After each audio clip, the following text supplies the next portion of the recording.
కొలువులకు notification పడ్డదంటే బీసీలకెన్ని SC ఎస్టీలకెన్ని ఓపెన్లా ఎన్ని పోస్టులు ఉన్నాయో చూసుకుంటారు మొదలు. మల్లాండ్ల మొగోళ్ళకెన్ని ఆడోళ్ళకెన్నో దేవులాడతారు. ఇక పరీక్షల్లో వాళ్ళకొచ్చిన మార్కులు ర్యాంకును బట్టి కొలువొస్తుంది. కానీ పోలీస్ కావాలనుకుంటే పరీక్ష ఒకటే కాదు, ఫిజికల్ టెస్ట్ సుత పాస్ కావాలి.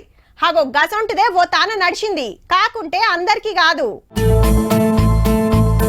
పట్నంలో ట్రాఫిక్ నేను జగ పెడతా అంటే నేను జగ పెడతా అని ఉరుకుడే ఉరుకుతున్నారు ట్రాన్స్జెండర్లు అంతా. అవు ట్రాఫిక్ అసిస్టెంట్ కొలువులోకి తీసుకుంటామన్నది కదా సర్కారు. అవు గా టెస్టులు నడిచినాయి ఇయ్యాల. 10వ తరగతి చదివి 18 ఏళ్ళు నిండి ట్రాన్స్జెండర్ సర్టిఫికెట్ ఉన్నోళ్ళంతా గోషామాల్ స్టేడియానికి రారని సాటింపేస్తే 58 మంది వచ్చిండ్రు. Running, shot put, long jump పోటీలు పెడితే 44 మంది పాస్ అయినరు. ఇక వీళ్ళందరికీ మంచిగా ట్రైనింగ్ ఇచ్చి రోడ్ల మీదకి తోలుతారు. ట్రాఫిక్ కంట్రోల్ చేస్తానికి డ్యూటీలు చేస్తారు అన్నట్టు.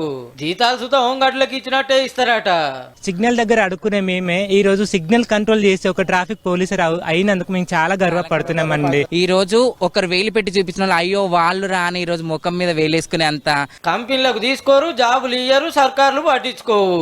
ఏం చేస్తారు? పొట్ట తిప్పలకు బిచ్చం ఎత్తుకుంటారు. చేలు ఆలు సుత నలుగుట్ల గొప్పగా ఉండాలని గీ ఉపాయం చేసిండ్రు. ఇప్పుడు సపరేట్ డిరెస్ తయారైతాంది. ఏ మాట కామాట ఇంత మంచి ఆలోచన చేసిన వాళ్ళని తారీఫ్ చేయాల్సిందేనబ్బా.